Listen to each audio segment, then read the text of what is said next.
राधे राधे दोस्तों। आज की कहानी है चार ठग और चतुर बनिए की। इस कहानी में हम सुनेंगे कि कैसे चतुर बनिए ने अपनी बुद्धि का इस्तेमाल करके चारों ठगों से अपनी मोहरे वापस ली। कहानी बहुत ही इंटरेस्टिंग और मजेदार होने वाली है, तो चलिए कहानी शुरू करते हैं। एक बनिया व्यापार करने के लिए परदेश जा रहा था। रास्ते में जंगल पड़ता था, तो उसने अपने मोहरों की थैली कमर के नीचे बांध रखी थी। जैसे ही जंगल से गुजरने लगा तो तीसरे पहर ठगों ने उसे घेर लिया। लाठी को सहलाता हुआ ठगों का मुखिया कहने लगा, सेठ जी, हम तो आपके पास ही आ रहे थे। हमारी छोटी बेटी का ब्याह है, 6 दिन बाकी है। मुझे उधार रकम चाहिए। सेठ ने सहज भाव से पूछा कि आपको कितनी रकम चाहिए। ठगों के मुखिया ने कहा, जितनी आपके पास हो उतनी दे दीजिए। सेठ तो पहले ही समझ गया था कि वह ठगों के फंदे में फंस गया है। मोहरे तो अब देनी ही पड़ेगी। ठगों के पास लाठियां हैं, पर उसे तो अपने बनिक बुद्धि से सामना करना पड़ेगा। मुस्कुराते हुए कहने लगा, अच्छा हुआ कि परदेश का चक्कर करने से बच गया।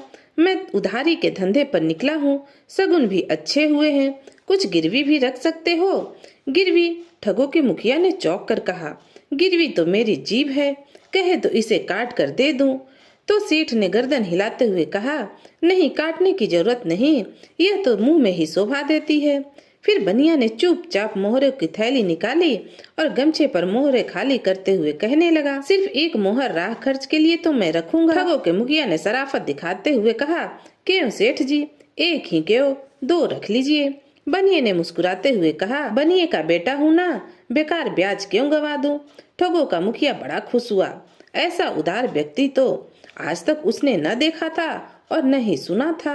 उधर बनिया भी खुशी खुशी मोहरे गिनने लगा। पूरे 120 मोहरे थी। फिर कहा, तुम भी गिन लो मुखिया जी। मुखिया ने फिर उदारता दिखाई और कहने लगा, आपने अभी तो गिनी है, अब कोई गिनने की जरूरत नहीं। बरगद के पेड़ के नीचे बैठे हैं, भरोसा तो करना ही पड़ेगा। फिर बनिया कहने लगा, हाँ, यह बात तो सही है, पर एक बात तो करनी ही पड़ेगी। किसी की साख डलवाए बिना मैं कभी उधार नहीं देता। साख डलवाने की तकलीफ तो करनी ही पड़ेगी आपको। संयोग की बात ऐसी बनी कि इतने में एक खरगोश पास से गुजरा। ठगों का मुखिया कहने लगा कि इस जंगल में साख मैं कहाँ से लाऊं, इस खरगोश की ही साख लिख दीजिए। बनिया तो कहते ही मान गया। खुशी प्रकट करते हुए कहने लगा, कोई बात नहीं, खरगोश से बढ़िया साख और क्या, और किसकी हो सकती है। इतना कहकर बनिए ने बही खोली और 120 मोहरे का हवाला देते हुए उसने मुखिया का नाम गांव लिख लिया, जो कि एकदम गलत था, क्योंकि उसे तो मुखिया का नाम गांव मालूम ही नहीं था। अंत में जोर से बोलते हुए बही खाते में लिख दिया, साख एक खरगोश की, और उसने मोहरे मुखिया को संभाल दी। राम राम करने के बाद चारों ठगों ने अपनी राह ली और बनिया ने अपने गांव की राह ली। घर आकर सेठानी से उसने कुछ न छिपाया, सारी बात ज्यों की त्यों बता दी। वक्त जरूरत पर वह राजा को भी उधार देता था। सभी दरबारी उससे परिचित थे, लेकिन राजा से उसने इस बारे में कुछ चर्चा नहीं की कि ऐसी मूर्खता का नमूना बताए तो कैसे बताए, और बताए भी तो क्यों बताए। पर उसने एक विश्वस्त सैनिक से साठ गांठ अवश्य कर ली। वह सैनिक उसकी हवेली पर 2-3 चक्कर लगा ही जाता था। संयोग बनना हो तो किसी से पूछकर नहीं बनता। वही चारों ठग एक दिन भेष बदलकर बनिए की हवेली में 1000 मन बाजरे का सौदा करने आ गए। ठगों के मुखिया ने बताया कि हम लक्खी बंजारे के मौसेरे भाई हैं और यहाँ से 20 कोस दूर रहते हैं। बनिए ने मुखिया को बोलते ही पहचान लिया, पर जाहिर कुछ भी होने न दिया। बाजरे का भाव ताव सब तय हो गया। बनिए ने कहा कि आप 2-3 जगह भाव पता कर लें तो अच्छा रहेगा, तब तक मैं रुपयों का इंतजाम करता हूँ। लखी बंजारे के मौसेरे भाई को कौन नहीं जानता था। ठगों के मुखिया ने बनिया के कहने पर हामी भरी और साथियों के साथ बाजरे का भाव पूछने के लिए चला गया। उसके जाते ही बनिए ने विश्वस्त सैनिक को सारी बात समझाई। वह सैनिक थोड़ी ही देर में अपने 5-6 साथियों को लेकर हवेली के भीतर छिप गया। कुछ ही देर के बाद ठग वापस आए और भाव की रजामंदी दी और बनिए से कहा कि मुझे मंजूर है। बनिए ने फिर जोर लगाकर कहा, आपको मंजूर होगा पर मुझे मंजूर नहीं। बनिए का इतना कहना हुआ कि भीतर से छुपे हुए सैनिक बाज की तरह झपटे और चारों ठगों को पकड़ लिया। फिर मजबूत रस्सियों से उनको झटपट बांध दिया और वे उन्हें राजा के पास ले गए।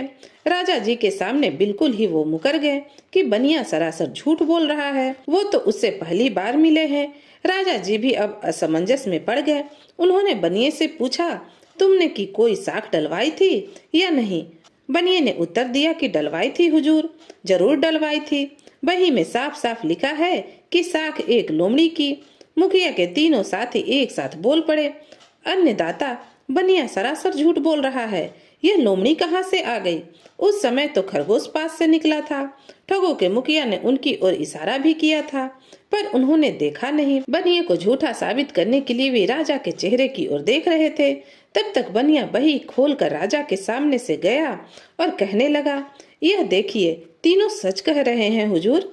यह देखिए, बही में साफ साफ लिखा है कि साख एक खरगोश की, बाकी सारी बातें भी लिखी हुई है। गलती माफ करे अन्नदाता, जबान थोड़ी उलझ गई थी। खरगोश के बदले लोमड़ी का नाम निकल गया था। राजा ने जोर से ठहाका लगाकर कहा, मैं तुम्हारी गलतियां खूब समझता हूँ, तभी तो तुम्हारा इतना मान रखता हूँ। आज से ही राज्य के खजाने की जिम्मेदारी तुम्हारी होगी।